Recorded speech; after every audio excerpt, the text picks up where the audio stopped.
Okay, so the Academy Awards were released. The Academy Awards nominations were released at the beginning of the week, and so I thought I would do like a little Academy Award hopes and predictions video. So basically, what I'm going to do here is I'm going to talk about who I would like to see win the Oscars and who is actually going to win. And let me start off by saying I've gotten a lot of questions about if I'm a fan of the Academy Awards. And let me make the distinction that I really like Academy Awards season, mainly because that's when you get all of the really quality films, the movies that basically you can consider contenders for Oscar, come out all around the same time. So that's always exciting for me because you have a lot to look forward to. But I do not like the Academy Awards at all. I think they are actually ridiculous. I have a book that goes through all of the different years of Oscar, and if you look through every single year, you can find some ridiculous mistake that they make. They are absolutely full of them. I mean, for instance, in 1941, Citizen Kane does not get the Best Picture Oscar, and you're like, really? I mean, honestly, Citizen Kane, but whatever. It's the Academy Awards. And also, for instance, 1952, they give the Oscar for Best Picture to Greatest Show on Earth instead of Singing in the Rain. Yeah, Singing in the Rain is like one of the best films ever, but whatever. The Academy Awards, they think they're all that. 1994, they give it to Forrest Gump instead of Pulp Fiction. So I think that they're pretty much ridiculous. They're completely they're all about politics. They say they're about giving it to the best picture of the year, but really they're not. It's all about what's the most inspirational, what's the most in at that time, or whatever. And they're completely biased to most of the genres out there. So I almost never agree with them.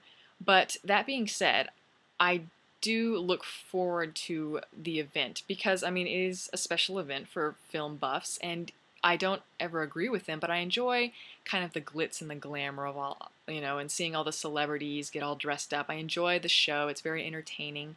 And it is important because movies that are pretty small get a lot of recognition at the Oscars. So that aspect I appreciate.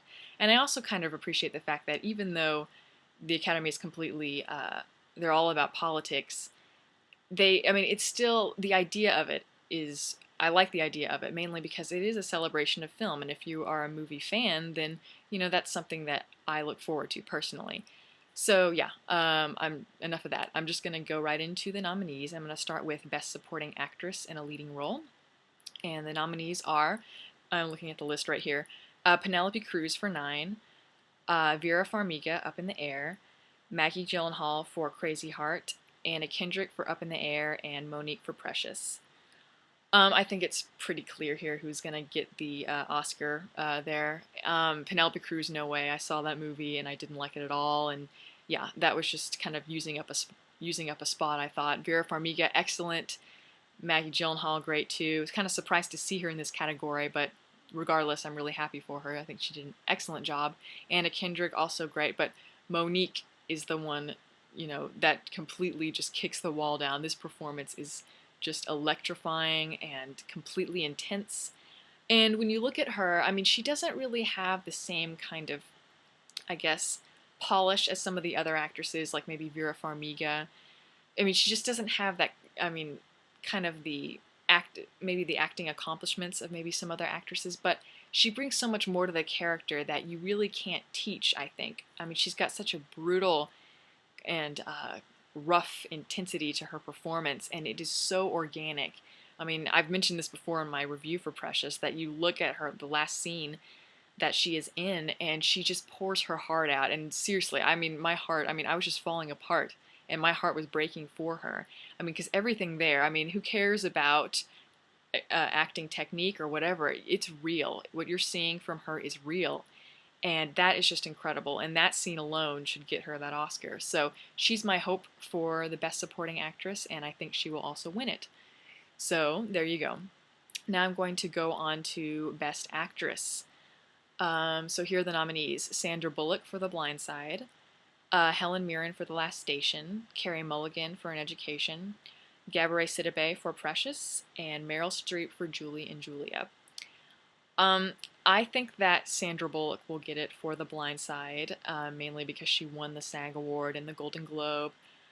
Um, I saw The Blind Side today, and I have to say that I mean, I know I'm probably going to get killed for this because it was such a huge hit, but I did not like it at all. I thought that it was one of the most contrived, most formulaic films I have seen all year, and it basically threw